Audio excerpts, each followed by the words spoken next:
아멘. 우리 앞뒤로 양옆으로 이렇게 인사하겠습니다. 성령 충만합시다.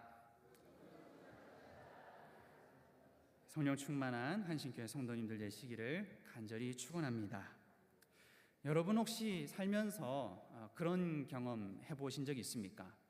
오랜만에 예배를 야무지게 드리려고 맨 앞에도 앉아보고 또 이렇게 성경책도 미리 체크를 해서 펼쳐놓고 이렇게 딱 대기를 하는데 갑작스럽게 기분이 묘하게 바뀌면서 짜증이나 아니면은 피곤이 이렇게 와가지고 금방 무너져 버리는 그런 경험 해보신 적 있으십니까?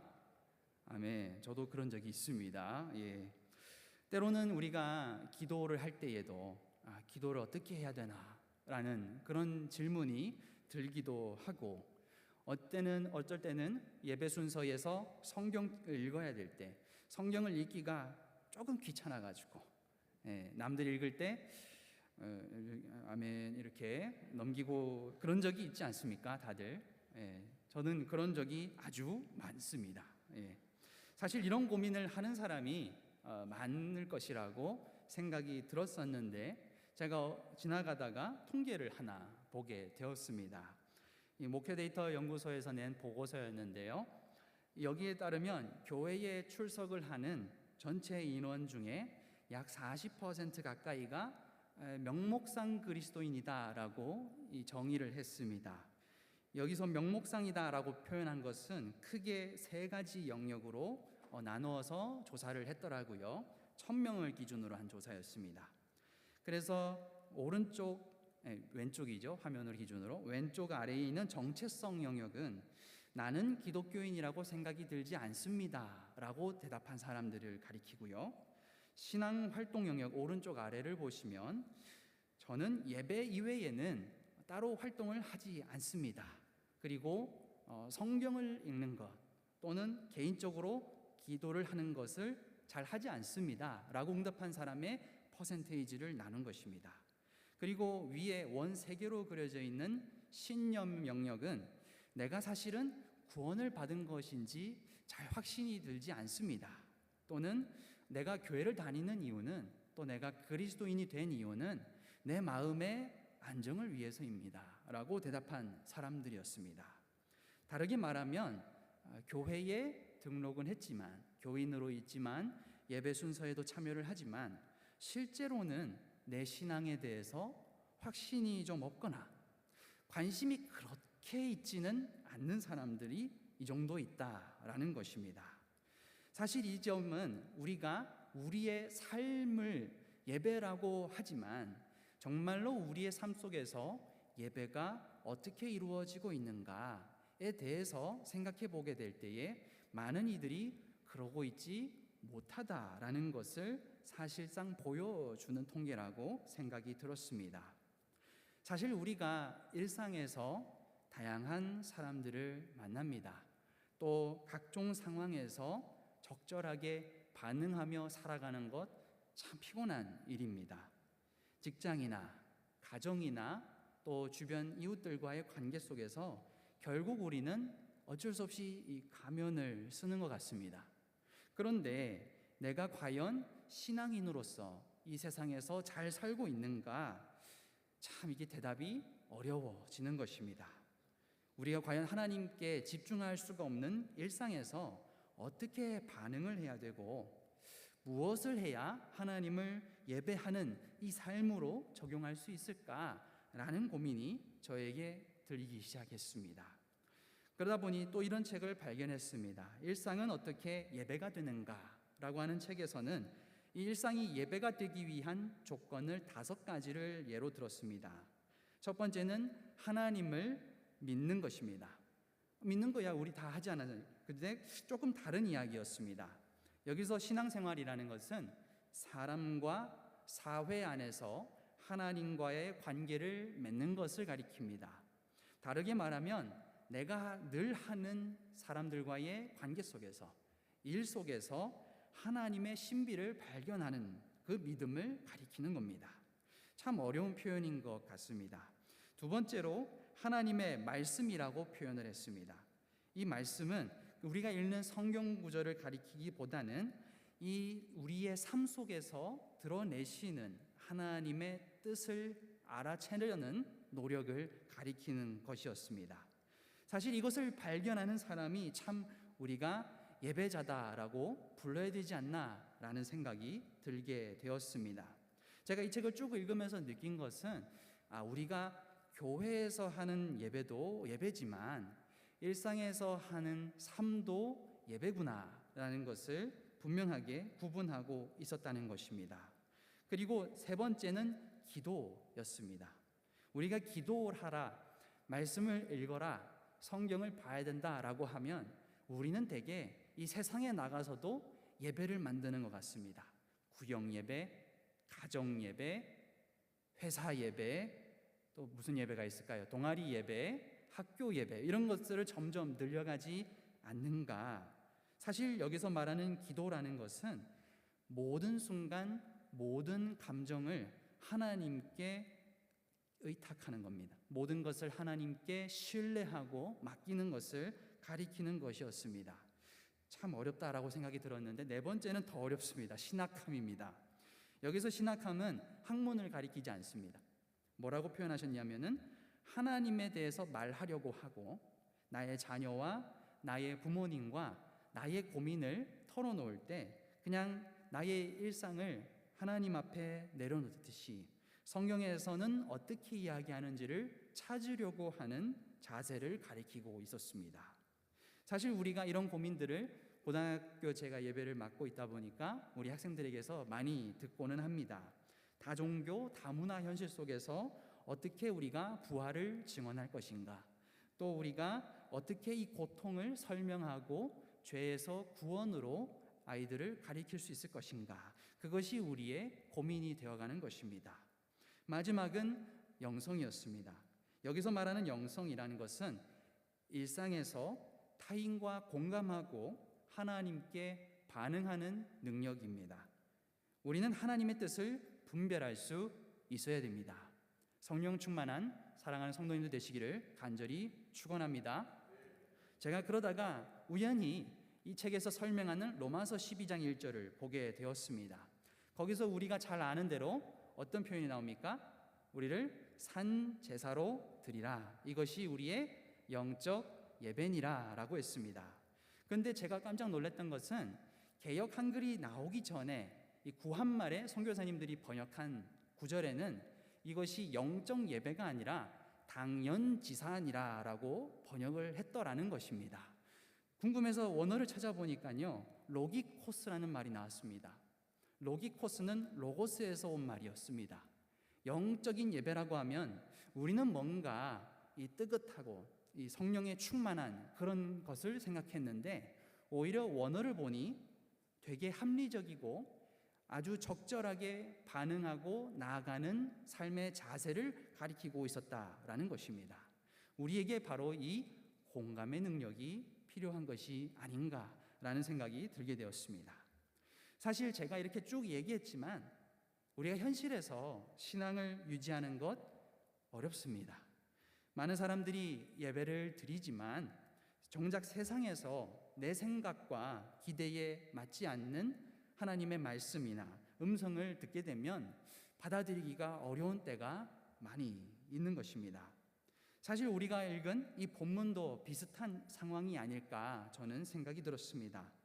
나사렛 사람들은 매주 회당에서 말씀을 읽고 예배하는 신앙인 이들이었습니다. 그런데 정작 하나님의 아들이신 예수님께서 그들 앞에 나타나셨을 때 그들은 예수님을 받아들이지 못하는 것입니다.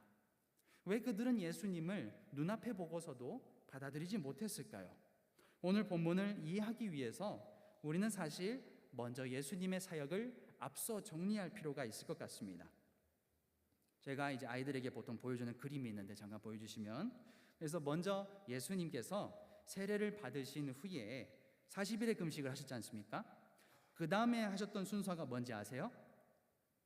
힌트가 있어요. 뭘 하셨을까요? 5명의 제자를 만나셨어요. 요한복음에 나오는 말씀입니다. 그리고 가나에서 혼인 잔치를 가셔서 이제 물을 포도주로 바꾸시죠. 그 다음에 8개월 동안 예루살렘에 머무시면서 표적을 행하시게 됩니다.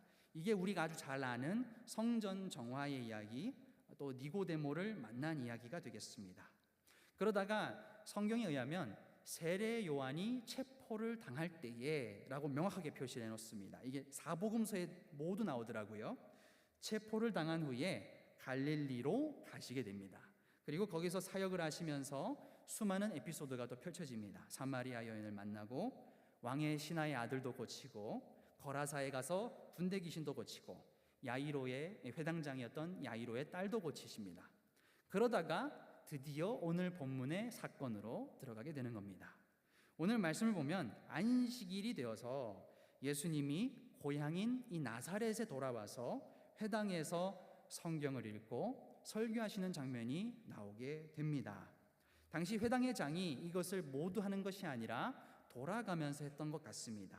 그리고 말씀도 전하고 설교도 그 사람이 맡아서 한 것 같습니다. 그런데 예수님께서 마침 읽으신 말씀이 이사야서 61장 1절과 2절의 말씀이었습니다.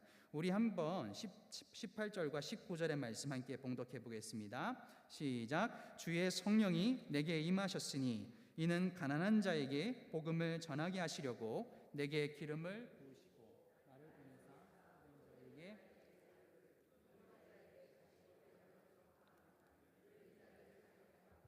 주의 은혜의 해를 전파하게 하려 하심이라 하였더라. 아멘.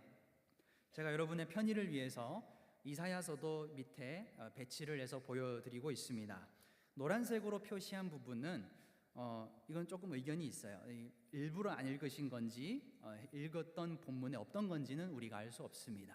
아무튼 이 말씀을 예수님께서 읽으셨다라는 겁니다. 그래서 우리가 이 말씀을 자세히 보니까 너무나도 놀라움의 연속입니다. 먼저 무엇으로부터 시작합니까? 주의 성령이 내게 임하셨으니 라고 하십니다. 우리가 슥 읽었지만 성령이 임한다 라는 것은 어떤 의미를 가지고 있습니까? 예수님을 가리키는 단어입니다. 바로 한 사람에게, 우리가 보통 알고 있는 대로 왕과 제사장과 선지자에게만 부었던 그 기름 부음의 자격을 가진 사람이 바로 예수님 자신이다라는 것입니다. 그런데 그 다음에 순서를 보게 되면 기름을 부은 것에 끝나지 않습니다. 이 사람이 어떤 행위를 할 것인가를 지금 설명을 하고 있습니다. 먼저 가난한 사람에게 기쁜 소식을 전한다, 복음을 전파하게 하신다라고 적혀 있죠. 두 번째로 뭐가 되어 있습니까? 포로된 자를 자유롭게 한다. 마지막으로는 눈먼 자를 다시 보게 한다. 제가 교회 학교 온 것 같아요. 이 말의 의미가 무엇일까요?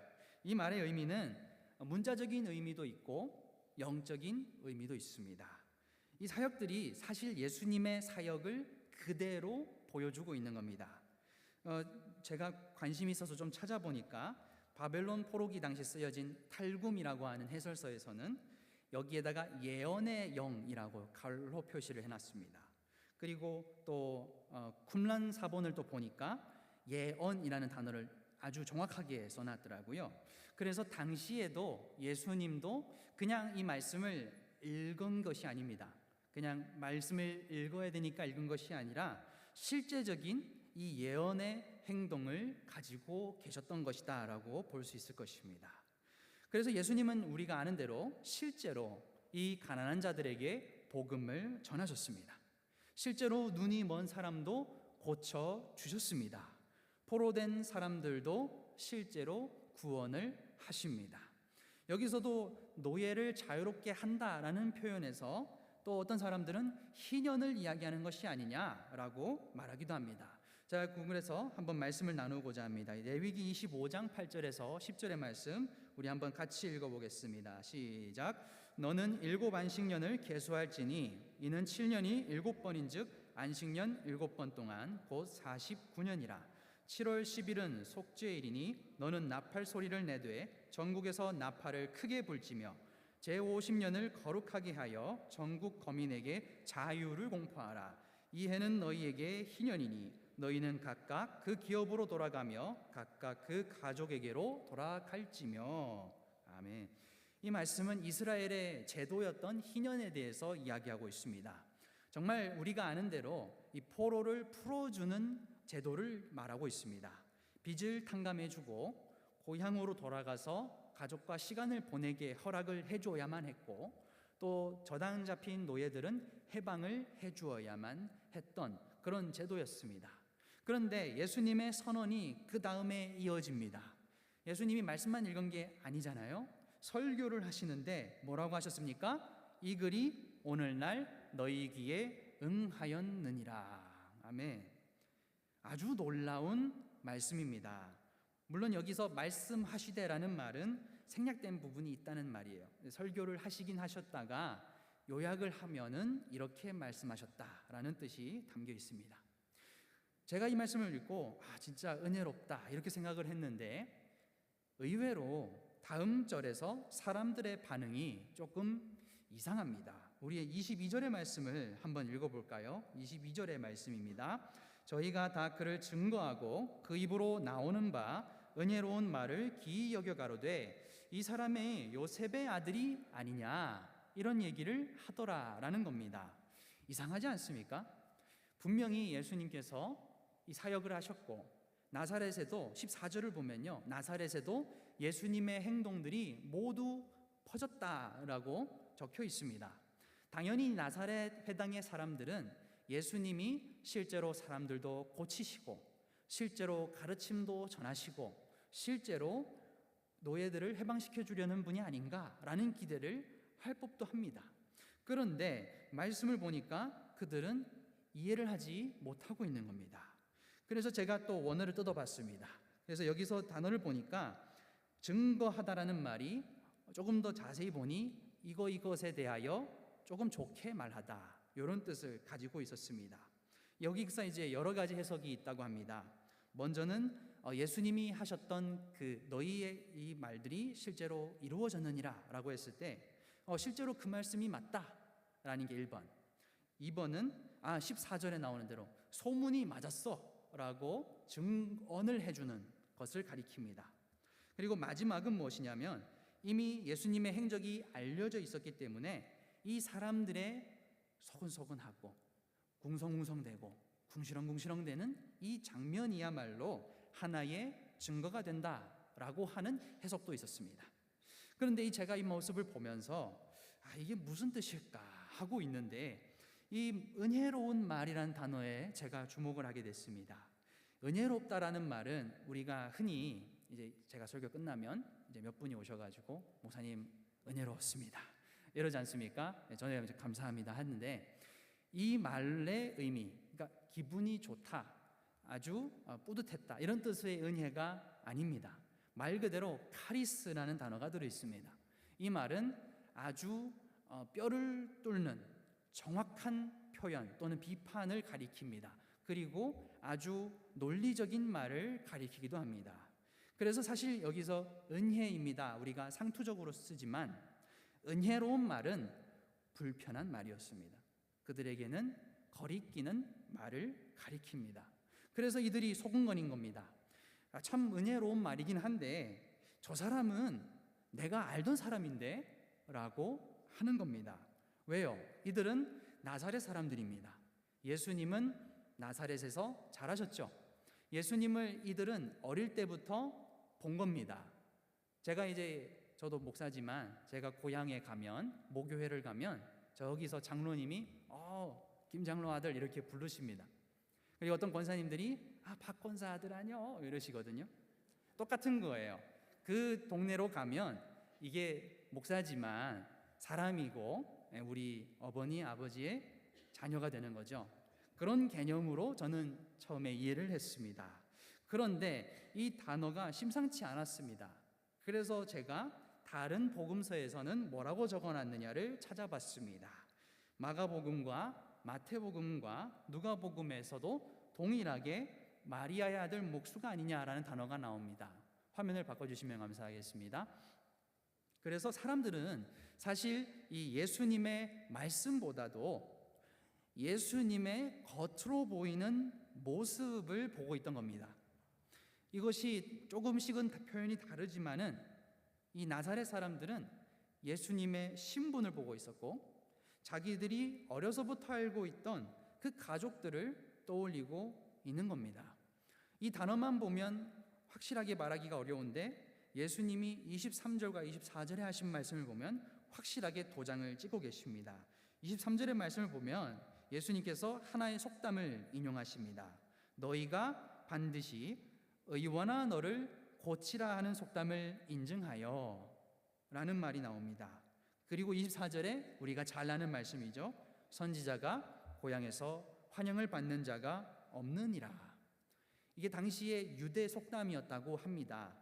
의원아 너를 고쳐라. 이 말은 남을 치료하려는 의사는 먼저 자기 자신의 병부터 고쳐야 된다라는 말을 가지고 있습니다. 너나 잘해라 이런 의미인 거죠. 그러니까 무슨 의미겠습니까? 자신들과 같은 환경에서 자란 이 예수님을 인정하지 않는 것입니다. 마태복음 27장 40절에 가면 무슨 말씀이 또 나옵니까? 너가 하나님의 아들이면 십자가 위에서 내려와 봐. 너 할 줄 못하잖아. 이렇게 비아냥거리는 것과 동일한 맥락이었습니다. 저는 이 말씀을 다시 보게 되면서 예수님이 왜 이 나사렛에서 배척을 당하셨을까를 고민하게 됐습니다. 어쩌면 이 사람들은 자신의 기대에 맞는 메시지를 예수님이 주지 않아서가 아닐까 생각을 하게 됐습니다. 예수님이 오셨으니까 우리에게도 기적을 베풀어 주시고 우리도 도와주시지 않을까라고 그들이 기대를 했는데 오히려 예수님은 말씀을 선포하시고 너희가 이 말이 되었느니라라고 완성해 버리신 겁니다. 그러자 이들은 예수님을 메시아로 인정하지 못하는 것입니다. 너희는 나에게 가버나움에서 행한 일을 내 고향 여기서 행하라고 할 것이다 라고 예수님이 말씀하셨다라고도 합니다. 저는 이 말씀을 계속 묵상하게 되면서 어쩌면 오늘날 교회도 이 회당 사람들의 실수를 반복하고 있지 않을까 그런 생각을 하게 됐습니다. 앞에서 우리가 일상의 예배에 대해서 다뤘습니다. 우리가 이 세상을 바라보고 우리가 이 세상을 살아갑니다. 우리가 예배를 드립니다. 그런데 우리가 내가 받아들이기 어려운 말씀을 받았을 때에 나는 어떻게 행동하고 있는가? 나는 새로운 변화와 도전을 두려워하고 있지 않는가? 또 나는 전통과 신앙의 이 라이프 스타일을 절대 변화할 생각이 없는 것이 아닌가라는 생각이 제 안에서 일어나게 된 것입니다. 그래서 실제로 자료를 찾아보니까요, 가버나움을 봤더니 실제로 예수님은요 가버나움에서 수많은 사역을 하셨습니다. 백부장의 하인도 고치시고 세관이었던 레위, 나중에 마태가 되죠. 마태도 부르시고 또 회당에서 손 마른 사람, 귀신 들린 자도 고치셨습니다. 그리고 중풍병자도 고치시고 야이로의 딸도 가버나움에서 있었던 사건이었습니다. 그런데 나사렛에서는 실제로 아무런 기적이 없는 것이 아닌가라는 겁니다. 제가 겨우 찾았던 말씀이 마가복음 6장 5절의 말씀인데 여기서도 뭐라고 하고 있습니까? 거기서는 아무 권능도 행하실 수 없어 다만 소수의 병인에게 안수하여 고치실 뿐이었다 라는 것입니다. 저는 이 말씀이 되게 경고의 메시지로 들어오기 시작했습니다. 왜 나사렛에서 예수님은 아무런 사역을 하지 않으셨을까? 선지자가 고향에서 환영을 받지 못한단다. 그 말씀을 하신 이유가 무엇이었을까? 저는 그 고민을 거듭하다가 그 다음 구절에서 실마리를 찾게 됐습니다. 그것은 무엇이냐면 엘리야와 엘리사의 이야기였습니다. 여러분, 선지자는요 항상 충신과 간신으로 나뉩니다. 충신은 어떻게 됩니까?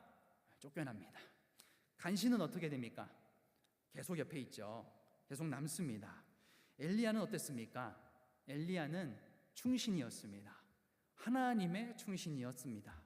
그래서 엘리야는 우리가 너무 잘 아는 이야기대로 도망 삶을 살았습니다. 도망자로서 삶을 산 것입니다. 아합 왕이 이세벨을 데려오고 우상을 숭배했던 그 이야기를 우리는 다 알고 있지 않습니까? 예수님이 지금 그 이야기를 25절부터 하고 계십니다. 이스라엘에 엘리야의 예언대로 흉년이 왔었다. 그런데 수많은 과부들이 그 유대 땅에서 이스라엘에서 힘들어하고 있었는데 너희들의 왕이 엘리야를 쫓아내는 바람에, 죽이려고 하는 바람에 엘리야가 나를 통해서 그들을 도울 수가 없었다라는 것입니다. 섬뜩한 말씀 아닙니까? 엘리야의 도움을 얻은 사람은 전혀 다른 땅에 있던 시돈의 사렙다의 지역의 과부 한 명뿐이었다라는 것입니다. 이어갑니다. 엘리사 때도 수많은 한센병 병자가 있었는데 오직 수리아 사람인 나아만만 나음을 얻었단다 라고 주님이 말씀하시는 겁니다. 왜입니까? 엘리사도 도망자였기 때문이었습니다. 결과적으로 예수님은 가버나움에서는 수많은 기적을 일으키셨지만 나사렛에서는 아무런 기적도 행하지 못하셨습니다. 나사렛에서는 아무런 기적도 일어나지 못한 이유는 바로 그 나사렛 사람들이 주님을 하나님의 그리스도, 예언자로, 메시아로 받아들이지 않았기 때문입니다. 이렇게 예언자는 어쩌면 배척을 당하는 것이 운명일지도 모르겠습니다. 왜냐하면 사람들은 치유받고 싶어하고 좋은 말만 듣고 싶어하기 때문입니다. 예수님은 우리의 삶에도 찾아오십니다. 우리의 일상에서도 예수님은 말을 거십니다. 그런데 우리는 예수님을 어떻게 맞이하고 있습니까? 과연 우리도 신앙생활을 하면서 내가 원하는 방식대로 예수님을 믿으려고 하고 있지는 않습니까? 오늘 나사렛 사람들이 보인 이 태도는 단순한 역사 속 이야기가 아닙니다. 바로 우리의 이야기일 수 있는 것입니다. 사랑하는 성도 여러분, 그러면 우리는 어떻게 해야 되겠습니까? 먼저 우리는 하나님이 나에게 주시는 은혜를 믿음으로 받아들여야 됩니다. 가버나움 사람들은 예수님을 구원자로 받아들였고 기적도 체험할 수 있었습니다. 하지만 나사렛 사람들은 주님을 믿지 않았고 오히려 예수님을 향해서 안 좋은 마음을 가졌습니다. 결국 그들은 예수님을 죽이려고까지 하였습니다. 그들은 아무런 유익을 얻지 못한 것입니다. 정말로 내 삶에 믿음의 눈이 떠진다고 하면 나의 억눌린 삶을 해방시켜 주셨고 가난과 굴레 속에서 발버둥 치는 이 삶을 자유롭게 하겠다라고 하는 이 예수님의 말씀이 믿어지냐 하는 것입니다. 예수님은 그렇게 우리에게 질문하고 있습니다. 과연 나의 모습이 나사렛 사람들처럼 불신앙 가운데 있다면 나는 하나님의 구원의 말씀과 은혜가 과연 있는가라고 하는 것입니다. 두 번째로 우리는 예수님을 내 기준이 아니라 성경을 통해서 진짜 예수님을 만날 수 있어야 됩니다. 많은 사람들이 요즘 유튜브나 교양을 통해서 예수님을 알려고 합니다. 너무나 좋습니다. 그런데 문제는 점차 예수님이 하나의 성인으로, 하나의 인간으로 멈추고 있는 것입니다. 그것은 문제가 있습니다. 나사렛 사람들은 어떻습니까? 예수님을 요셉의 아들이잖아. 마리아의 아들 아니야? 한부모 가정 아니야? 라고 그들은 노골적으로 비아냥대고 있었던 겁니다. 정말로 그들은 보여지는 육신의 삶에 매몰되어 있던 것입니다. 예수님의 사역과 십자가와 부활은 그들은 전혀 생각도 하지 않았던 것입니다. 결국 그들의 삶은 어떻게 되었습니까? 제가 궁금해서 좀 더 찾아봤는데 아무것도 없더라고요. 베드로의 생가만 조금 있고요. 가정교회 조그맣게 하나 있었고요. 그 이후에 아무런 기록이 없었던 겁니다. 정말로 당시 사람들이 얘기했던 대로 나사렛에서 선한 것이 나올 수 있겠느냐? 그들조차도 믿음이 없었습니다. 그들도 결국은 자신의 시선으로 예수님을 바라보고 평가하고 있던 것입니다. 말씀을 통해서 진짜 예수님을 만나기보다는 자기의 기대 속에서 예수님을 만들고 있지 않을까? 저는 이 결론으로 가고 있었습니다. 사랑하는 성도 여러분, 우리는 복음을 우리를 위한 메시지를 찾기 위해서 발버둥 치는 것이 아니라 하나님 나라 전체를 향한 메시지를 볼 수 있어야 됩니다. 예수님은 우리를 편안하게 하시려고 이 땅에 오신 것만이 아닙니다. 하나님의 나라를 위해서, 이 땅을 변화시키기 위해서 오셨다는 것을 우리는 기억해야 하는 것입니다. 마지막으로 나도 모르게 예수님을 나의 기대 속에 포장하고 예수님을 가두고 있지 않는가를 기억해야 되겠습니다. 하나님이 주시는 은혜를 나는 과연 받아들일 준비가 되어 있느냐라는 것입니다. 예수님께서 오늘 뭐라고 하셨습니까? 이 글이 오늘 너희 귀에 이루어졌느니라 라고 하셨는데 그 말씀을 누구도 은혜로 받아들이지 못했습니다. 이미 나사렛 사람들 스스로가 우리는 할 수 없다라고 생각한 것입니다. 우리는 하나님의 은혜가 때로 우리의 삶을 송두리째 바꾼다는 사실을 믿어야 됩니다. 예수님께서는 믿는 자에게 능치 못함이 없다라고도 하셨습니다. 나사렛 사람들은 예수님을 믿지 않았고 결국엔 아무런 기적도 경험하지 못했습니다. 그렇다면 우리는 어떤 태도를 가져야 되겠습니까? 오늘날 우리는 예수님을 바르게 믿고 있는지를 돌아봐야 됩니다. 지금은 변화의 시대입니다. 변화의 시점에는 잘 다지고 그 다음 단계로 도약해야 합니다. 그러지 않으면 반드시 성장통을 겪을 것입니다. 우리는 각자 다양한 생각을 가지고 살아갑니다. 그런데 누구보다 중요한 것은 우리의 신앙이 하나님의 말씀 위에 서 있는가 하는 것입니다. 우리는 하나님의 은혜가 우리의 삶을 바꾸신다는 것을 믿어야 되고, 내 안에 어떠한 문제들이 생겼을 때에 교회에서, 사회에서 우리가 예상하지 못하는 일들이 벌어질 때에 우리는 먼저 말씀을 붙잡아야 하는 것입니다. 우리는 은혜를 구해야 하는 것입니다. 우리는 희년이 우리 삶에 벌어지기를 구해야 하는 것입니다. 우리는 본질을 놓치지 말아야 하는 것입니다. 사랑하는 성도 여러분, 2025년 하나님의 뜻대로 예수님을 온전히 받아들이는 저와 여러분 되시기를 간절히 축원합니다.